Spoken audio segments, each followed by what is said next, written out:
Mes chers amis, aujourd'hui encore, je ne peux pas m'empêcher de vous parler de Saint Joseph, cet extraordinaire compagnon de route, cet extraordinaire maître dans la vie spirituelle et cet extraordinaire ami de cœur, puisque Saint Joseph, c'est avant tout un cœur.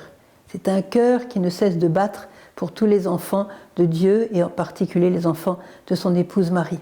Alors avant de vous raconter un miracle assez extraordinaire que Saint Joseph a fait dans notre maison, ici à Medjugorje il y a peu de temps, j'aimerais vous donner quelques petites pensées de la part de certains saints sur lui, et puis on passera après à une chose plus concrète de la vie d'ici. Alors d'abord, il y a une grande sainte qui est en fait une bienheureuse du Portugal. C'est la bienheureuse Alexandrina da Costa, Portugal.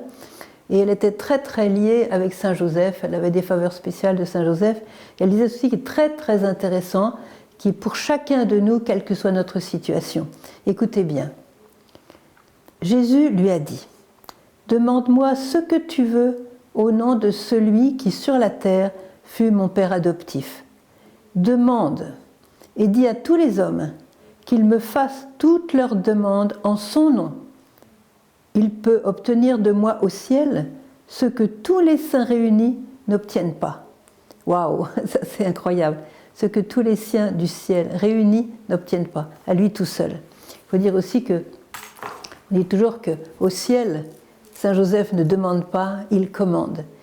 Parce que Jésus se souvient de son Père. Sur la terre, il obéissait à son Père. C'était un enfant très obéissant et il aimait beaucoup, beaucoup son Père. D'ailleurs, Marie a dit, lorsqu'elle est apparue à la petite Bernadette, elle dit qu'il n'y a personne au ciel et sur la terre qui soit plus cher à mon cœur que Saint Joseph. Elle a dit ça à la petite Bernadette Soubirous, à qui elle a fait d'ailleurs pas mal d'autres confidences. Moi, personnellement, quand je prie Saint Joseph, je l'appelle mon beau-père. Et en fait, c'est le beau-père de chacun de vous, parce que, comme c'est l'époux de notre maman du ciel, ben voilà, c'est notre beau-père. Et puis pour moi, qui suis l'épouse de son fils Jésus, c'est doublement mon beau-père, puisqu'il est le père adoptif de mon époux, céleste et divin. Alors quand je lui dis « tu es mon beau-père », évidemment ça le fait craquer, ça le fait complètement craquer, mais faites-le aussi. Soyez très tendre et très confiant avec Saint Joseph. Une chose que je voudrais souligner chez lui, c'est que quand j'étais plus jeune, plus petite, même quand j'étais enfant, Saint Joseph ne m'intéressait pas du tout. Parce que comme il ne disait rien dans l'Évangile, je me suis dit, oh, on ne le connaît pas, on ne sait pas ce qu'il pense, ce silence est un peu pesant, les autres parlent, ils s'expriment, il y a des événements, voilà. Tandis que Saint Joseph, voilà, son silence me gênait plus qu'autre chose, jusqu'au jour où j'ai compris quelque chose de magnifique. Pourquoi était-il silencieux ? Il était si silencieux parce qu'il était à l'écoute. D'où le premier commandement de Dieu, écoute Israël. C'est vraiment le roi de l'écoute.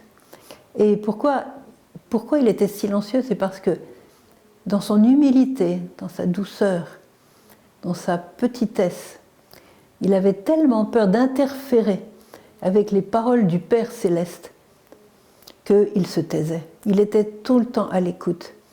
Et comme il était le chef de la Sainte Famille, il savait que la responsabilité de toute cette Sainte Famille reposait entièrement sur lui.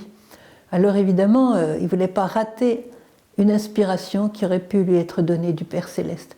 D'où ce silence qui était un silence chargé d'une écoute extraordinaire. D'ailleurs, à chaque fois que le Père lui a parlé, il s'est exécuté immédiatement. Il n'a jamais discuté. Il a jamais dit « oh mais ça c'est bizarre » ou « ça c'est impossible » ou « ça on va jamais s'en sortir, c'est trop bon ». Il a toujours cru, il a toujours eu confiance dans le Père Céleste et il écoutait. Une autre chose que je voudrais souligner à propos de Saint Joseph, tout cela toujours avant de dire le miracle qu'il nous a fait, un autre trait de Saint Joseph, c'est que vous savez, on dit toujours oui mais Saint Joseph, il n'était pas, faisait pas partie de la passion du Christ, il n'était pas là à la croix, il n'était pas avec Marie au pied de la croix. Alors évidemment, il n'a pas suivi Jésus dans tout son parcours le plus difficile, le plus douloureux, il n'était pas là. Bon, il était mort avant, sans doute de maladie. Et d'ailleurs, pourquoi est-il le patron de la bonne mort ? Parce que lui, il a eu la grâce unique de mourir dans les bras de Jésus et de Marie, les deux ensemble. Alors, si vous voulez mourir un jour, dans les bras de Jésus et de Marie, invoquer Saint Joseph, qui est en même temps le patron de la bonne mort. Il est aussi la terreur des démons. Donc si vous avez peur que les démons viennent vous embêter au moment de la mort et même avant, invoquez Saint Joseph comme la terreur des démons. Il était tellement humble que les démons fuyaient devant lui. Voilà, donc je disais que Saint Joseph ne faisait pas partie de la passion du Christ. Eh bien si. Eh bien si, parce que souvenez-vous, au moment de la présentation au temple, voilà qu'arrive le vieillard Siméon, conduit par l'Esprit, il entre au temple, il voit la Sainte Famille, et il a ces paroles extraordinaires, voilà, de reconnaître en lui celui que Israël attendait. Et il a dit cette parole à Marie, « Un glaive de douleur te transpercera l'âme ». Et pour Marie, ça a été un souvenir qui l'a, je ne dis pas qu'il a hanté, mais qu'il a gardé dans le creux de son cœur, et qui a été pour elle comme un peu l'anticipation de ce glaive. Elle savait. Mais Joseph était présent. Et Joseph a entendu cette parole du vieillard Siméon. Et quand on aime follement quelqu'un, et qu'on sait que cette personne souffre ou va atrocement souffrir, est-ce que vous ne croyez pas qu'on souffre en communion avec cette personne? Saint Joseph avec une compassion extraordinaire pour Marie et pour Jésus. Une compassion que seul pouvait donner un cœur pur, un cœur détaché de lui-même, un cœur complètement offert, complètement, je dirais, à l'écoute du cœur, des battements du cœur de Dieu. Alors quand, ensemble, ils disaient la parole de Dieu, vous savez que à cette époque-là, les Juifs avaient vraiment ce devoir de lire la Torah. Ils la lisaient ensemble, certainement. Ils se montraient peut-être les passages les plus intéressants pour eux. On imagine que Joseph enseignait aussi à Jésus la Torah, comprendre la Torah, la lire. Je pense que Marie connaissait par cœur la Torah parce qu'elle était Immaculée Conception, elle n'avait pas de trou de mémoire. Une fois qu'elle l'avait lu une fois, elle le savait. Alors ils étudiaient ensemble la Torah. Et figurez-vous que, justement, dans la Torah, il y a un livre qui s'appelle le livre d'Isaïe. Au chapitre 53, eh bien, Isaïe parle du serviteur souffrant. Or, tous deux savaient très bien que le serviteur souffrant, c'était Jésus, c'était leur fils, c'était leur petit, c'était leur enfant.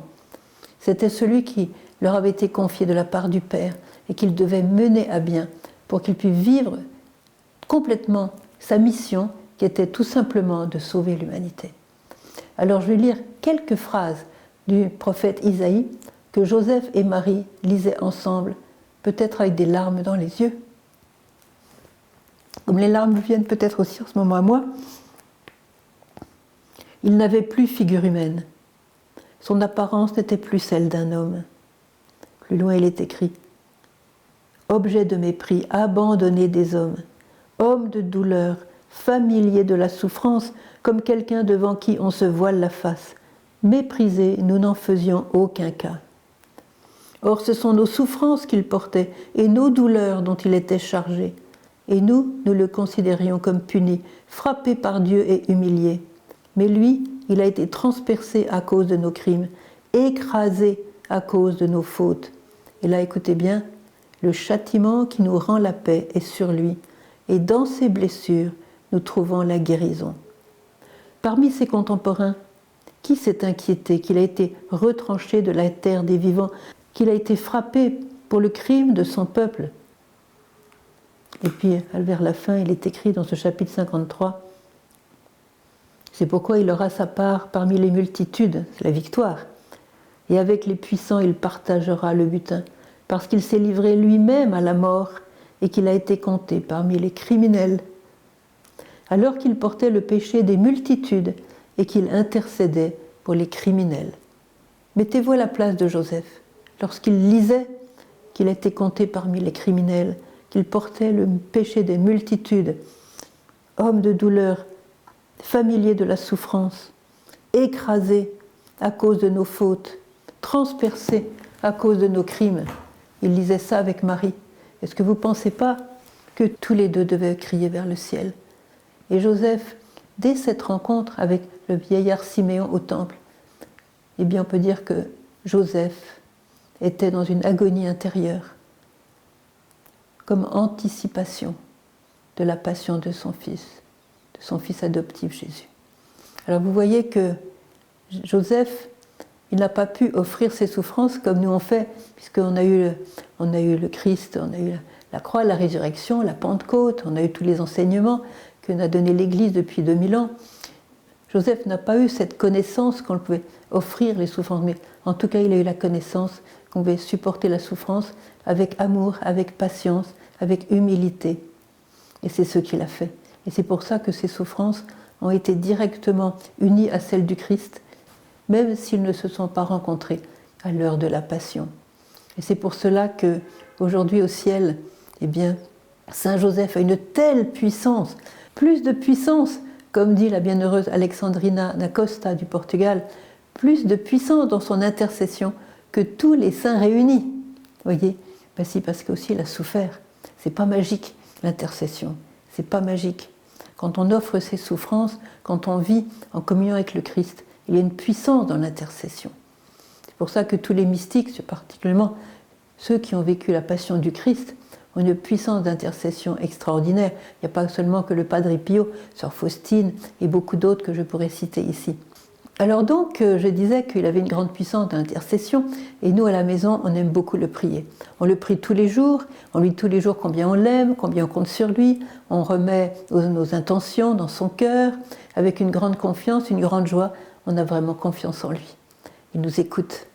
Voilà qu'au début de l'hiver, impossible d'allumer le chauffage central dans la maison. On a essayé de toutes les manières, on a invité celui-ci, celui-là, personne n'arrivait à faire fonctionner cet appareil. Alors finalement j'ai appelé 3 experts, vraiment des bons experts. Et on a été vérifié dans la cuve où se trouve le fioul. Et en fait, comme la cuve se trouve sur la terrasse dehors, pour des raisons techniques que je passe un petit peu, ça serait trop long ici, disons que comme il avait beaucoup plu, eh bien de l'eau était rentrée dans la cuve. Et les 3 experts ont dit, mais ma sœur, vous ne pourrez jamais allumer le chauffage central, vous avez 500 litres d'eau dans votre cuve sous le fioul. Bon, et alors je suis témoin parce que vous savez, ils ont des petites languettes comme des petits papiers, et quand vous mettez ça dans l'eau, ça fait une certaine couleur, quand vous mettez ça dans l'huile, une autre couleur, enfin, selon, c'est un test, quoi. Et là, j'ai bien vu que là, il s'agissait de l'eau. 500 litres d'eau sous le fioul. Autrement dit, on était en difficulté. Alors, j'ai dit, bon, merci pour votre expertise, et j'ai appelé un autre expert pour le lendemain, en lui disant, venez, il y a 500 litres d'eau à retirer de la cuve, venez pomper l'eau. Alors il arrive avec tous ses attirails, la pompe, tout ça, il se renseigne sur la situation précise, exacte de la cuve, et puis après son travail, il me dit, mais ma sœur, vous vous moquez de moi ou quoi? Comment ça, monsieur, excusez-moi, mais je ne me moque pas de vous, qu'est-ce qui se passe? Ma sœur, vous m'avez fait venir pour pomper 500 litres d'eau, mais il n'y a pas une goutte d'eau dans cette cuve. Je dis, quoi? Il n'y a pas une goutte d'eau, mais il y avait 500 litres d'eau hier. Ma sœur, ne vous moquez pas de moi, il n'y a pas une goutte d'eau dans cette cuve. Ah bon, excusez-moi, alors, excusez-moi, je vais quand même vous payer, hein, vous êtes venu, vous n'êtes pas venu pour rien. Et le gars est parti, j'ai dit, mais attends, Saint-Joseph, qu'est-ce que tu as fait là? Qu'est-ce que tu as fait là, Saint-Joseph? On t'avait prié pour nous aider, mais toi, tu as été beaucoup plus loin que ce qu'on t'a demandé, parce que tu as changé l'eau en fioul. Alors là, tu as vraiment fort, parce que ton fils Jésus, lui, il a changé l'eau en vin, mais toi, tu as fait différemment, tu as changé l'eau en fioul. Alors, inutile de vous dire que ça n'a fait, de notre côté, ça n'a fait que l'aimer davantage et le prier avec encore plus de confiance. Je vais vous citer maintenant une parole intéressante de Sainte Thérèse d'Avila, et qui est très très actuelle, puisque aujourd'hui, dans la confusion grandissante de ce qui se passe dans le monde, et la peur qu'ont beaucoup de gens de ne pas savoir être guidés sur le bon chemin, eh bien, Sainte Thérèse d'Avila nous disait que si quelqu'un a besoin d'un guide de qui apprendre à faire oraison, qu'il prenne ce glorieux Saint Joseph et il ne se trompera pas. Donc, je dis cela pour tous ceux qui cherchent comment avancer dans la vie, comment se diriger dans une voie qui est positive, comment avoir la lumière de Dieu dans les méandres de notre vie quotidienne, dans les soucis, dans les inquiétudes, dans les peurs peut-être, dans les angoisses peut-être. Prenez Saint Joseph comme guide.